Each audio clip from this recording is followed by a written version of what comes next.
il faut que l'Église d'aujourd'hui vive une profonde réforme dans les cœurs. Et si je vous pose la question aujourd'hui, qu'est-ce qu'un chrétien ? Vous allez certainement me répondre qu'un chrétien, c'est quelqu'un qui croit que Jésus est le sauveur du monde. C'est peut-être quelqu'un qui s'est détourné de son ancienne vie et qui vit maintenant, il ne vit plus dans le péché, il vit dans la sainteté. Ou c'est quelqu'un qui a une relation personnelle avec Dieu, c'est vrai. Mais quand on plonge nos regards dans les Écritures et qu'on regarde l'Église primitive, l'Église des temps des Actes, l'Église des Épîtres, on réalise qu'un chrétien, c'était bien plus que cela. Un chrétien, c'était avant tout un disciple de Jésus-Christ. Quelqu'un de sauvé, oui, mais quelqu'un qui avait aussi renoncé à sa propre vie pour servir celui qui l'avait sauvé, servir son maître, servir le Seigneur Jésus-Christ.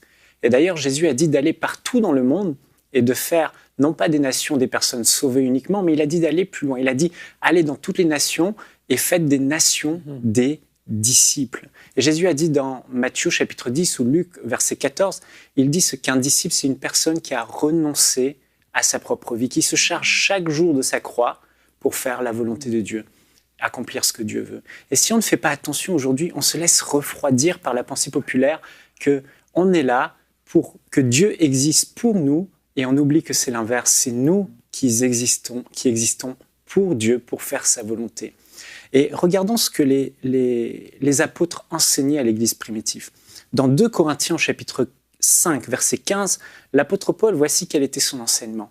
Il donne la définition du chrétien. « Si Christ est mort pour tous, c'était afin que ceux qui vivent ne vivent plus pour eux-mêmes, mais pour celui qui est mort et ressuscité pour eux. » Il n'y a rien à rajouter. Leur raison d'être en tant que chrétiens nés de nouveau, passer de la mort à la vie, c'était maintenant de vivre pour le Seigneur Jésus. Leur vie ne leur appartenait plus, mais leur vie était la propriété de Dieu. Le matin, souvent, on se lève et on se dit « Seigneur, bénis ma journée. Seigneur, donne-moi. » Et la majorité des requêtes que les chrétiens d'aujourd'hui peuvent faire, ce n'est pas tout le monde, évidemment, et heureusement, mais beaucoup aujourd'hui disent « Seigneur, bénis-moi. Seigneur, donne-moi. Seigneur, rends ma vie meilleure. Amène-moi plus loin, une plus grande maison, une plus grande percée, etc., etc. » Mais combien sont ceux qui aujourd'hui se lèvent et disent « Seigneur, peu importe ma vie, moi, j'existe pour toi, tu es mon maître, sers-toi de moi aujourd'hui. Qu'est-ce que je peux faire pour toi, Seigneur ?» Et l'apôtre Paul dira dans Actes, chapitre 20, verset 24, « Voici quelle était la pensée de l'Église primitive, des chrétiens de l'époque. Mais je ne fais pour moi-même aucun cas de ma vie, comme si elle m'était précieuse, pourvu que j'accomplisse ma course avec joie et le ministère que j'ai reçu du Seigneur Jésus d'annoncer la bonne nouvelle de la grâce de Dieu. » Paul enseignait aux chrétiens qu'un chrétien ne cherche pas à se construire une vie meilleure, mais un chrétien cherche à construire le royaume de Dieu. Le chrétien doit chercher quels sont les intérêts de Dieu et à accomplir la volonté de Dieu. Aujourd'hui, dans nos églises, nous parlons beaucoup de bénédiction. Bénédiction, bénédiction, bénédiction.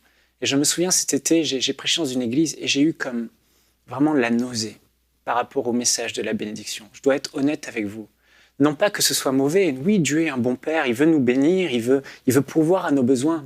Mais j'ai réalisé que plus on parle de la bénédiction terrestre et ce que Dieu peut apporter, ce qu'on peut vivre ici-bas, j'ai réalisé que les chrétiens passaient leur temps à rechercher les choses d'en bas, les choses terrestres. Une plus grande maison, une meilleure vie, une plus grosse voiture, un meilleur travail, une promotion. Et finalement, on se sert de Dieu au lieu de servir Dieu. L'essence même du chrétien, c'est d'être un disciple de Jésus et de vivre pour Christ. Et non pas l'inverse, Christ qui vit pour nous. Et aujourd'hui, je crois vraiment que cette pensée de Jésus, que Jésus a dit, recherchez le royaume de Dieu et sa justice, et toutes ces choses seront données par-dessus. Et la pensée qui doit animer le cœur de l'Église. Frères et sœurs, vraiment c'est important. La Bible dit de rechercher les choses d'en bas, de rechercher les choses d'en haut, d'être attaché aux choses d'en haut et de ne pas rechercher les choses d'en bas. Je vous encourage aujourd'hui. L'Église doit vivre une profonde réforme dans les cœurs. Et je veux m'adresser aux leaders. Attention au message que nous prêchons. Si nous prêchons constamment aux gens « Dieu va vous bénir, Dieu va vous bénir », le peuple de Dieu va chercher à rechercher ces choses, la bénédiction. Or, ce n'est pas le message principal que les apôtres prêchaient. Le message était « renoncer à votre vie pour servir Dieu ». Et je veux vous encourager aujourd'hui, vous qui nous écoutez. Quelle est votre prière aujourd'hui? Bénis-moi, bénis-moi, bénis-moi. Ou Seigneur, ma vie t'appartient. Quel qu'en soit le prix, j'ai renoncé à ma vie, je ne m'appartiens plus. J'ai fait allégeance à celui qui m'a sauvé, à Jésus-Christ. Ma vie, Seigneur, est entre tes mains. Sers-toi de moi aujourd'hui. Je veux être utile pour ton royaume. Je veux faire avancer le royaume de Dieu. Retrouvez la suite de ce programme dans l'émission Bonjour chez vous sur EMCI TV.